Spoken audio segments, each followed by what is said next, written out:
La première clé pour réussir ta détection sera bien entendu la préparation. Tu ne pourras pas exploiter le maximum de tes capacités si tu n'es pas prêt physiquement, de même si tu es en manque d'automatisme et de rythme. Tu devras donc avoir une préparation complète, autant sur le plan technique que physique.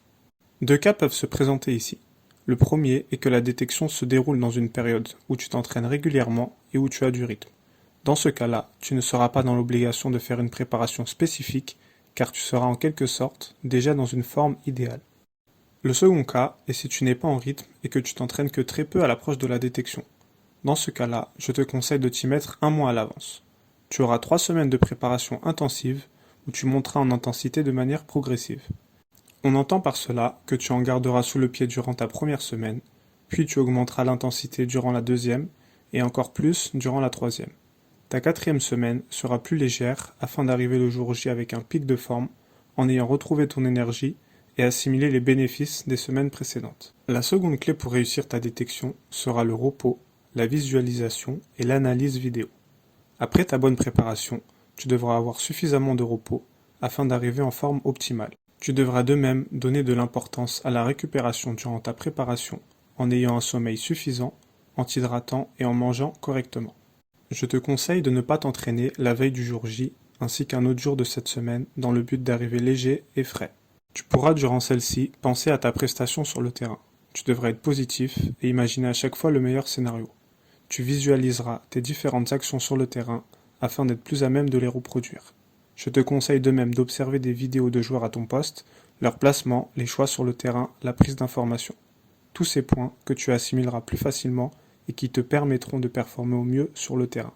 La troisième clé pour réussir ton test sera ton attitude.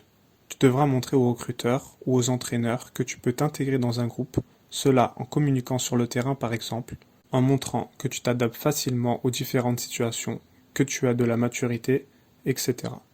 Tu devras de même te concentrer pleinement sur ta prestation et ne pas regarder les autres en te dévalorisant.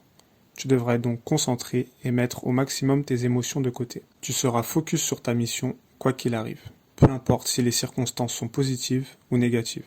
Tu devras te concentrer sur ce que tu fais au présent afin de réussir au mieux ce que tu entreprends. Tu dois dégager de la sérénité lorsque tu joues. On doit voir que le football est ton domaine et que ta préparation a été correctement réalisée. Pour cela, tu te mettras en tête que tu n'as rien à perdre, tu donneras le maximum afin de ne pas avoir de regrets. Si le test n'aboutit pas, ce n'est pas une finalité. C'est avec cette vision que tu seras le plus fort. Concernant tes choix sur le terrain, tu ne devras pas forcer le jeu, mais tu resteras dans ce que tu sais faire. Tu auras à varier entre le jeu simple et la prise de risque si cela est nécessaire. Bien entendu, plus tu es haut sur le terrain, plus tu auras à prendre des risques et à tenter des choses. Tu devras appliquer ce que tu as observé sur le plan tactique en termes de prise d'information, de placement, de choix, etc. Tout cela commencera dès l'échauffement où tu seras pleinement concentré et où tu mettras de l'intensité. Voici donc 3 clés pour réussir tes détections. J'espère que cette vidéo t'a été utile. Si c'est le cas, fais-le moi savoir dans les commentaires.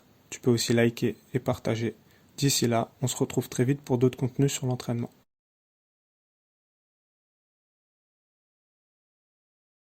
Et donc voilà, je recommande ce livre pour les footballeurs. Karim Tarwat, on est ensemble.